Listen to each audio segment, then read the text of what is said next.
आहे एकतेने प्रणाम करू. भगवान बाबा हनुमान जी को प्रणाम.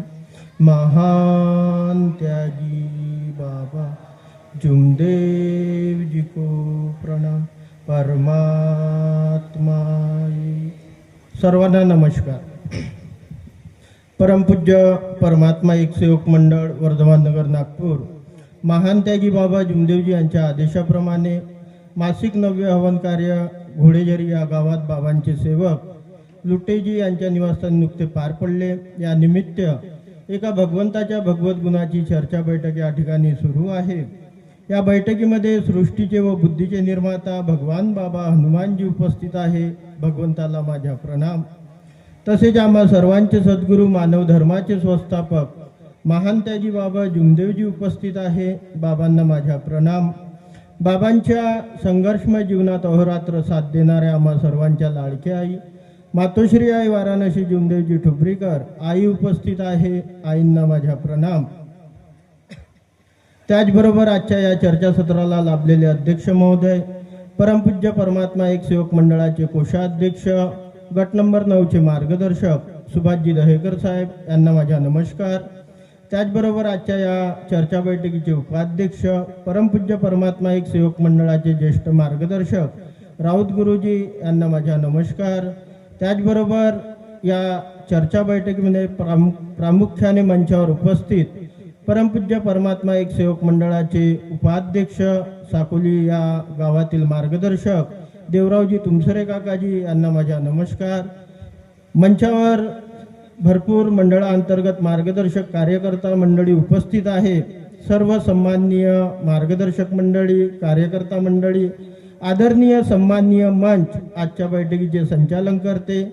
या चर्चा बैठकीमध्ये उपस्थित बाबाच्या कार्याची शोभा वाढवणारे सर्व बाबांचे सेवक, सेविका, बालसेवक सर्वांना माझ्या आदरपूर्वक नमस्कार.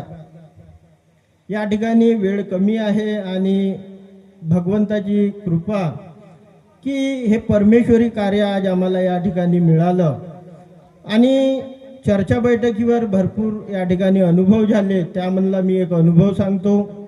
त्यागाच्या कार्यामध्ये आमच्याकडे एक अनुभव घडलं आणि अवघे त्यागाचे कार्य आम्हाला 12 ते 13 महिन्यामध्ये मार्गदर्शकांनी दिले.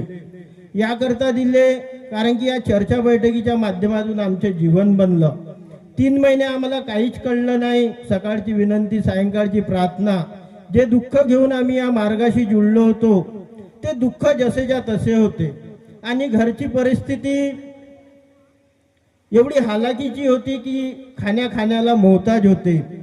लोक म्हणतात, सेवक म्हणतात, अनुभव सांगतात की 3 दिवसाच्या कार्यात, 7 दिवसाच्या कार्यात दुःख दूर होतात. पण अवघे 3 महिने होऊन गेले होते. माझ्या घरातले दुःख दूर नाही झाले होते. आणि या मार्गात आल्यानंतर परमेश्वर कुठेही कोणाला मागं ठेवत नाही. पण एक वेळ अशी आली होती की 3 महिने मार्गात जुळून झालते आणि आम्ही खाण्याला सुद्धा मोहताज झालो होतो. तेव्हा विचार केला, कारण की आमच्याकडे परमात्मा एक सेवक भरपूर आहेत. विचार केला की या मार्गात जुळणारा जो कोणी व्यक्ती आहे तो या मार्गात येऊन सुखी होते आणि माझ्यावर अशी परिस्थिती का? तर पहा, एका सेवकाला मी विचारलं, भाऊ म्हटलं अवघे 3 महिने झाले मी या मार्गात जुळलो पण आजही खाण्याला मी मोहताज आहो. तर पहा सेवक बंधूंनो, त्यांनी एक शब्द टाकला की तुझ्या प्रश्नाचे उत्तर म्हणे मी देऊ शकत नाही, पण तुझ्या प्रश्नाचे उत्तर तुला सापडेल तर भगवत गुणाच्या चर्चा बैठकीमध्ये. तो अमूल्य शब्द माझ्या जीवनात काम करून गेला. तो शब्द मी घेतला आणि मी माझ्या पत्नीला सांगितलं की एका सेवकानं आपल्याला असं सांगितलं की तुझ्या दुःखाचे कारण काय आहे आणि कुठं सुटन, तर ते फक्त चर्चा बैठकीमध्ये. तर मी माझ्या पत्नीला तो शब्द सांगितला आणि पहिली चर्चा बैठक मी माझ्या गटातली 15वाडी बैठक पकडली. पण ती चर्चा बैठक पकडत असताना माझ्या मनात तेच होतं की चर्चा बैठक आहे, त्या चर्चा बैठकीत जायचं आहे. 7 वाजताची ती बैठक होती आणि मी 6:30 वाजता त्या बैठकीमध्ये उपस्थित झालो. तेव्हा फक्त घरचे लोक होते आणि मी म्हटलं फक्त हे पती पत्नी मुलगी आणि मुलगा इथं कोणीच नाही दिसत, आणि मी या ठिकाणी आलो. चर्चा बैठक कशाला म्हणतात, कशी राहते याची कल्पना मला नव्हती. पण पहा, तो घडवणारा करता करविता तो परमेश्वर आहे. हळूहळू सेवक यायला सुरुवात झाली आणि एका सेवकाचा अनुभव, चर्चा बैठक सुरू झाली आणि एका सेवकाचा अनुभव त्या बैठकीमध्ये सुरू झाला. आणि त्यांनी सांगितलं की खूप दुःख माझ्या कुटुंबात होते म्हणे. त्याने ते दुःख सुद्धा सांगितले आणि ते दुःख म्हणे मी भगवंताजवळ पाटावर जेव्हा विनंती करतो, सायंकाळची प्रार्थना करतो, कुटुंबात जे काही आम्ही सदस्य आहोत ते सर्व दुःख त्या परमेश्वराला पाठावर सांगितले म्हणे. आणि जी चर्चा बैठकी म्हणून जे बाबाची शिकवण, बाबांनी दिलेले तत्वशब्द नियम आहे, हे कसं वागायचं, का करायचं, हे मार्गदर्शक मंडळी, सेवक मंडळी या चर्चा बैठकीत सांगतात. त्यानुसार आम्ही आपल्या कुटुंबात वागणूक केली म्हणे. आणि पहा म्हणे माझे दुःख दूर झाले म्हणे. तुम्हाला सांगतो, माझ्यावर कोर्टाच्या भरपूर केसेस होत्या, बोर्डावर त्या केसेस लागल्या होत्या. माझ्या मुलीला असाध्य रोग होता, भूतबाधेचा प्रकार होता. माझ्या घरामध्ये चाराने सुद्धा नव्हते, रिश्तेदार नातेवाईकांना हात वर्त केले होते. आणि 3 महिने या मार्गात जुळून झालं आणि ती बैठक पकडली. आणि मी त्या बैठकीतलं सर्व अनुभव मी माझ्या पत्नीला सांगितल्यानंतर एका ठिकाणी बसून आम्ही एका विचाराने आपले सर्व दुःख सकाळच्या विनंतीत, सायंकाळच्या प्रार्थनेत भगवंतासमोर ठेवले. आणि हळूहळू त्या चर्चा बैठकीची गोडी आम्हाला लागली.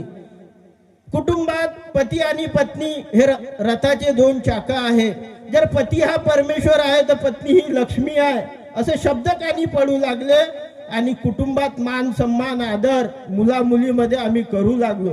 दुसरं कुठेही जायची गरज पडली नाही, फक्त कुटुंबात बाबांच्या शिकवणीची वागणूक केली. आणि एवढ्या दिवसाचे दुःख या मार्गात येऊन 6 महिने झाले. मग म्हणजे बाइज्जत कोर्टानं मला बरी केलं. माझ्या मुलीच्या असाध्य रोग तेही दूर झाला. आज माझी मुलगी 10व्या वर्गात आहे, त्यावेळेस 2रीत किंवा 3रीत राहिली असेल. या मार्गात आता कोणतरी सांगितलं बिसेनबाईंनी का त्यांच्या पत्नीला मुलगा हवा होता. मला मुलीच होत्या, पण परमेश्वराने या मार्गात आल्यानंतर मला मुलाचा सुद्धा योग दिलं. आणि त्या दिवसपासून मनात ठाणलं कि सभी दुखों की दवा अगर है तो ये चर्चा बैठक है. यहाँ जो अमृत मिलता है वो आपको कहीं पे नहीं मिलेगा. कितना भी पैसा तुम बाहर खर्चा कर लो, इस बैठक में आने से पैसा खर्चा करने की जरूरत नहीं है. इस बैठक में अगर आप आते हो, मैं आता हूँ, तो भगवान अपने कार्य, अपने दुख पहले ही दूर करके रख देता है. ये चर्चा बैठक के माध्यम से मुझे पता लगा. और तेव्हापासून जसं वेळ भेटलं परमेश्वराजवळ शब्द ठेवला की परमेश्वरा माझ्या परपंचही साधलं पाहिजे आणि हे परमेश्वरी कार्यामध्ये माझी उपस्थिती तुम्ही लावून द्या, असं शब्द ठेवला. आणि भगवंत ते कार्य माझ्या परिवारासोबत करत आहे. मी त्यांच्या या कार्याला उपस्थिती देत आहे. आणि आनंदमय जीवन, सुखमय जीवन या मार्गामध्ये माझ्या परिवाराचं झालं आहे. पुन्हा जे तत्वशब्द नियम आहे ते तत्वशब्द नियम जेवढे माझ्यात अंगीकरण करण्याचा मी प्रयत्न करत आहे आणि पुढेही करत राहीन. एवढंच बोलतो, वेळेची मर्यादा आहे. आणि सर्वांना नमस्कार घेतो. सर्वांना माझ्या